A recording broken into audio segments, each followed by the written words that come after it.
Municipal ఎన్నికల్లో 12 వార్డుల్లో 9 వార్డులను గెలిచి మున్సిపల్ను కైవసం చేసుకుంటామని ఖానాపూర్ ఎమ్మెల్యే బొజ్జు పటేల్ ధీమా వ్యక్తం చేశారు. మంగళవారం ఖానాపూర్ పట్టణంలోని ఎమ్మెల్యే క్యాంప్ కార్యాలయంలో ఆయన ఏఎన్ఎన్తో మాట్లాడారు. కొంతమంది నాయకులు మున్సిపల్ ఎన్నికల్లో తనపై దుష్ప్రచారం చేస్తూ ఇంటిగ్రేటెడ్ స్కూల్ను ఉట్నూరు ప్రాంతానికి తరలించారని, అసత్య ప్రచారాలు చేశారని ఆరోపించారు.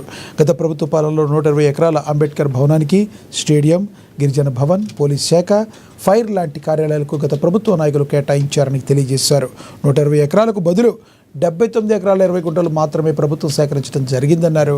ఒకసారి భూమిని ప్రకటించిన తర్వాత వారి నుండి ఎలా తీసుకోగలమని ఎమ్మెల్యే ప్రశ్నించారు. ఖానాపూర్లో భూమి లేకపోవడం వల్లనే మంజూరు అయిన పాఠశాల క్యాన్సిల్ అవుతుందని ఉట్నూరుకు తరలించినట్టుగా చెప్పారు. గతంలో ఖానాపూర్కు మోడల్ స్కూల్ మంజూరు కాగా దానికి కేవలం 5 ఎకరాల్లో నిర్మిస్తామని ప్రభుత్వం ఉత్తర్వులు ఉన్నప్పటికీ ఎందుకు భూమి కేటాయించలేదని ప్రశ్నించారు. హెల్త్ సబ్ సెంటర్ కొరకు ఖానాపూర్లో భూమి లేకపోవడం వల్లనే రెంకొని వాగు పక్కన శంకుస్థాపన కొరకే కొబ్బరికాయలు కొట్టామన్నారు. ఒక పేదింటి బిడ్డ మళ్లీ రాజకీయాల్లో ఉండవద్దని కొంతమంది జేఏసీగా ఏర్పడి తనపై అసత్య ప్రచారాలు చేస్తున్నారన్నారు. ప్రజలు గమనించి రేపు జరగబోయే మున్సిపల్ ఎన్నికల్లో కాంగ్రెస్ పార్టీకి పట్టం కట్టి మున్సిపల్ అభివృద్ధికి తోడ్పడాలని వారు తెలిపారు. చాలామంది 20 సంవత్సరాల నుంచి ఎంఐఎం అక్కడ పాల్గొస్తుంది మున్సిపాలిటీలో.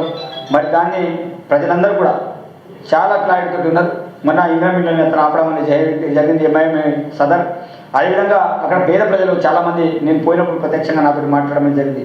సార్ 20 సంవత్సరాల నుంచి మేము నష్టపోతున్నాం, డెవలప్మెంట్ అయితే లేదు, ఇండ్లు వస్తలేవు, ఏది కూడా అయితే లేదు. కానీ మీ ప్రభుత్వం వచ్చిన తర్వాత ఇండ్లు వస్తే ఇండ్లు అని ఆపిరు. అదేవిధంగా ఆధార్ కార్డు, రేషన్ కార్డు అన్నీ అంటే ఏది కావాలంటే అది చేస్తున్నారు.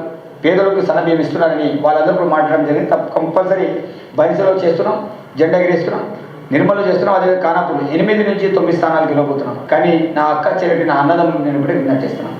నాకు ఈ ప్రాంతం ఆ ప్రాంతం అనే వ్యత్యాసం లేదు. ఈరోజు నియోజకవర్గం అంతా కూడా నా కుటుంబంతో సమానం. ఈరోజు ఇంటిగ్రేటెడ్ స్కూల్ ఉట్నూరులో తరలించడానికి ప్రధానమైన కారణం ఒకటే.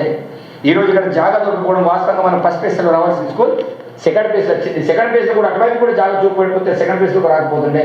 కాబట్టి ఈరోజు 110 ఎకరాలు జాగా ఉందని చెప్పేది దొరలు, ఈరోజు జేసీ నాయకులు, బీజేపీ లీడర్లు, బీఆర్ఎస్ లీడర్లు ఈరోజు నేను చెప్పే సవాళ్ళకి ఈరోజు వారు సమాధానం చెప్పలేక, ఏదో చేయలేక మరి 110 ఎకరాలు జాగుందని ఏదైతే ప్రచారం చేస్తున్నారో నిజం కాదు.